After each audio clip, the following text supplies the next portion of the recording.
everyone, Mr. DVB here. So tonight I saw Godzilla, King of the Monsters, easily one of my most anticipated movies of this year. Now, I wouldn't call myself a huge Godzilla fan. I really enjoyed the idea of this 400-foot tall kaiju lizard monster running around and fighting other creatures. It's really badass and epic. But yeah, I just wouldn't call myself a huge fan. I have not watched all of the original Godzilla films. As a matter of fact, I haven't watched any of the original Godzilla films. But I do find this franchise really awesome. I do know a lot of these monsters and their abilities and that kind of stuff. So I was very pumped for this movie because the trailers were very well edited, especially that last trailer. That has to be one of the best trailers I've seen for a movie in a long time. It was just perfectly put together, and it got me super hyped for this movie.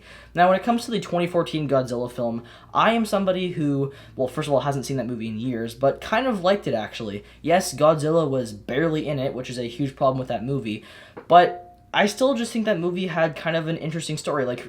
From beginning to end, it was coherent. It didn't feel like it was messy or anything. And I just kind of, enjoyed what was going on. As you can probably tell, that is not the case with this movie. This is a very, very messy film. And it sucks to say that Godzilla King of the Monsters is a huge disappointment, honestly. I went into this film with really high expectations. Those expectations were kind of lowered once I saw the Rotten Tomatoes score was at like 40% or something like that. I mean, when I saw that, I was like, oh crap, this better not be like a massive failure. And it kind of is on a lot of levels. Now, I'll start off with the cast. This is one of the big issues of this movie.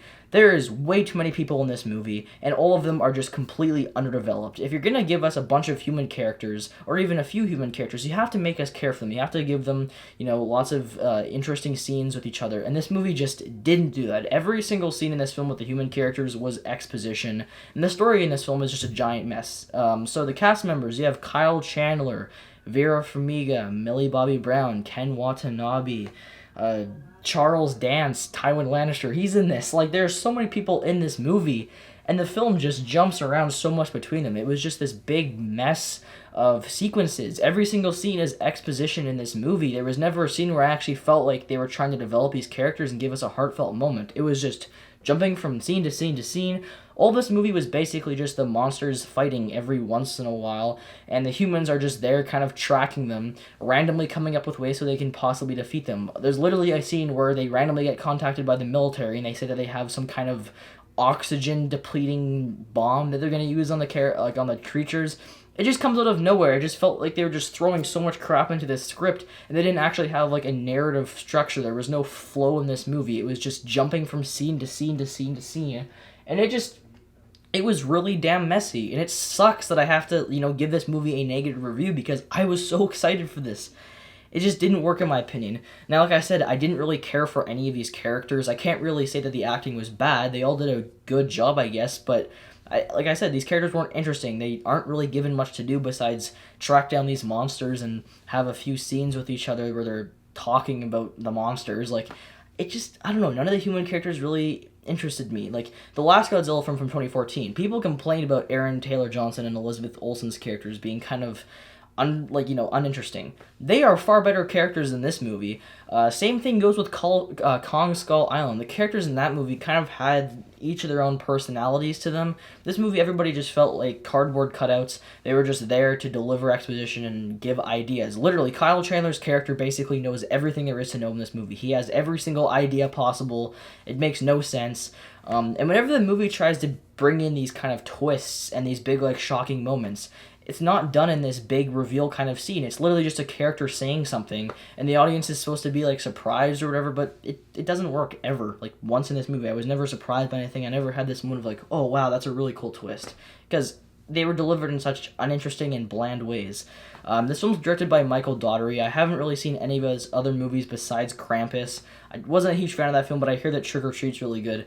I think as far as his job, as far as what he did with this movie, like I said, I think the story was a mess. That's not necessarily him, though. That's more of, the writing and that kind of stuff. I do think this movie was filmed well, though. I mean, the cinematography in this film is really good. You saw it in the trailers. There's a lot of really nice and, honestly, it sounds corny, but kind of beautiful shots of these creatures, especially Mothra when she spreads her wings and she's all big and tall. It looks really, really nice. There's a lot of really badass shots in this movie, these big wide shots of the two monsters charging at each other, but then the fight sequences happen and they're just all up and close, and it just kind of takes away from that big epic sense of scale that I want to see in a Godzilla movie. I honestly think the 2014 Godzilla film kind of handled the filming of the fights better. The action sequences in this are probably better than the ones in that movie just because there's more of them and they're actually like, monsters we know. It's not just like some random Muto made up creature. But yeah, as far as the monsters go in this movie, they definitely have more screen time than they did in the last film. I still didn't feel like they had a ton of screen time, though. I didn't feel like they were, like, in the movie for, like, a huge chunk of it. It was kind of just, like, they would bring them in for an action sequence, and then the monsters would leave for, like, 30 minutes, and then they would show up again. That's kind of how this film was pieced together, and the scenes in between were just the humans talking and tracking the monsters down. It just really wasn't interesting for me to watch. I was kind of bored at times, to be completely honest, which is shocking to say when you're talking about a Godzilla movie where you have giant monsters killing each other. I mean, it didn't really flow that well, personally. The special effects were great, as to be expected. Now, there is an issue with them, though. I find that Warner Bros. Was like this a lot in the early DCEU films, where when you have the action sequences, there's so much, like, flames and smoke and everything. Things, like, the colors and everything look kind of ugly. It has this really, like, washed-out, muddy look, and that's sadly something that this movie kind of suffers from, especially like in the nighttime battles. If you guys like were complaining about Game of Thrones, The Long Night, like the Battle of Winterfell, this kind of reminded me of that. It's not as hard to see, but it just had that kind of murky, washed out look to it. It wasn't visually appealing to look at. The cinematography was still good, but just the way the things looked, like the colors and whatnot, it was not nice looking. So yeah, and like guys, I gotta also say, the action sequences in this movie, while they were really well handled, I do think they kind of underused a lot of these monsters. Now, Godzilla had way more screen time than he did in 2014. He still felt somewhat underused here. Mothra and Ghidorah, though, they were completely misused and underused, especially Mothra. This monster is basically gone for the majority of the film and then just shows up at the end. And Ghidorah kind of just flew around and did some cool things. Like, there was a really cool fight sequence at the end, but I just felt like they kind of underused this character. Rodan was used well, though. I actually think the best action sequence in this movie wasn't even two monsters fighting. It was when Rodan was kind of flying around and there was these fighter jets attacking it. That was a pretty cool scene. But yeah, the other fights, well, they were well handled. I just think I didn't care as much because they kind of misused or underused those monsters. This is a very negative review so far. Pros, like I said, okay, the special effects, the sound design. This is a movie you have to see in IMAX. I mean, the sound is just so damn loud. When Godzilla roars, like, you feel it in the ground. You feel the vibration. It's awesome. This movie was loud and epic. It was a really, awesome, I guess you could say, experience from a theater standpoint. At least the action sequences were. Everything else was just kind of, there. But yeah, so the cast, like I said, they all acted well and that kind of stuff. I just felt like their characters weren't given much to do. Like I said, this movie has way too many characters in it. I think it would have been kind of better if it focused on, like, one family, because then you kind of get to know those characters and you'd care for them a little bit more. And the character motivations in this movie make no sense, especially Vera Farmiga's character. She just jumps around a lot. She goes from, well, I'm not going to explain what she does, but she makes no sense in the movie. Like, honestly, her character is kind of stupid in my opinion. She just does really random ass things and it makes no sense. Moments that just completely change her character.